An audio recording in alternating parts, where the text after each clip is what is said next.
Bakit kaya ako pinupo nun? Mukha namang mag-cage lang kami. Coach Jim! Coach! Oh, coach. Coach, Oh, alam ko na. ano alam mo na? Nakausap ko yung guard dun sa tapat. Oh, At alam ko na kung bakit lumilipat yung mga kliyente natin doon sa kabila. bakit daw? Sabi nung guard na kausap ko ganito daw oras dumadating yung instructor ng dance classes nila. Jenna raw yung pangalan. Jen. Maganda. Tangkad. Mahaba ang buhok. Wow.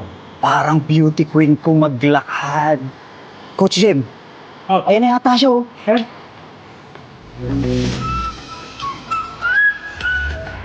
siya pala ang secret weapon ng kalaban nating gym. Bakit Coach Jim? Kilala mo ba siya? Ha? Not exactly.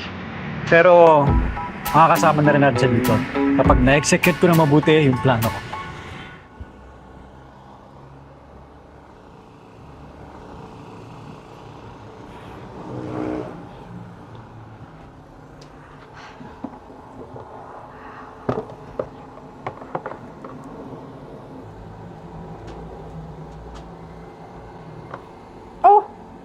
Jenna, right? Alam mo kasi, Jenna, naghahanap kami ng isang magaling na dance instructor.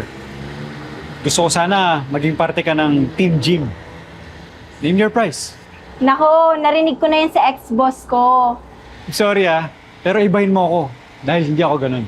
Alam mo, may nag-post kasi ng video mo na nagtuturo ka. At bihira yung kagaya mo na sobrang galing, Jenna. So, ilan kaming dance instructor ang kinukumbinsi mo para dyan sa gym mo? Ano, Jenna? Ikaw lang. Narinig ko na din yan. Saan? Sa ex-boss mo rin? Hindi. Sa ex-boyfriend ko. Pero sorry ha. Happy na kasi ako sa pinagtatrabahuan ko. Tsaka, ang dami ko pang gagawin. Kaya, babay na. Ex-boyfriend? So, ibig sabihin, single pa siya.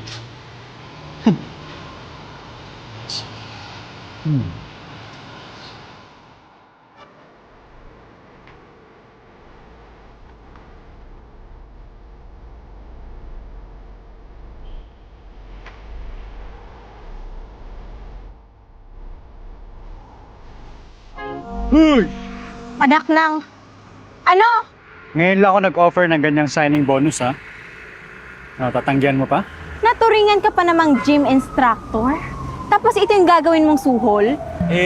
Maraming antioxidants ng tsokolate. Maraming health benefits. Isa pa, nakakaganda yan ang mood. Try mo kumain para maging maganda na may mood mo.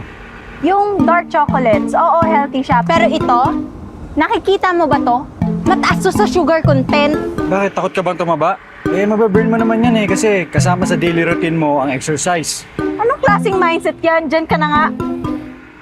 Hoy! Yung chocolate, pagdala mo yan. Akin na to, pamimigay ko to. Thank you po, Coach. Wala na po kami. Sunod na ako.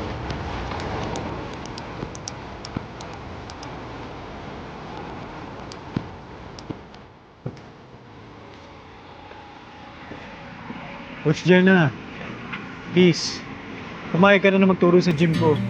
Alam mo, tama ka Kung sa akin lang, gusto ko lang mapapayat yung mga kliyente namin Pero hindi ako naging concerned sa pagtuturo sa kanila na nag-ship into na healthy na pagkain. Para maging mas healthy yung lifestyle nila. Kawawa sila kung walang instructor na tulad mo sa gym ko. Kailangan ka nila. Kaya please, tanggapin mo na yung proposal ko.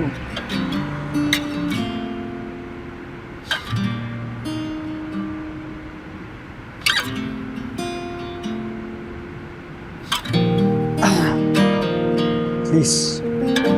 I tried.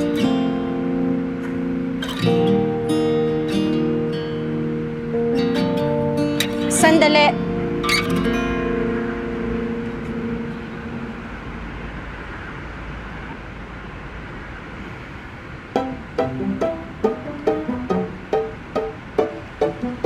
Sige na. Pumapayag na ako, lilipat na ako sa gym. Talaga?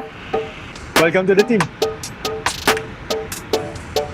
Salamat, Coach. Thank you talaga. Thank you.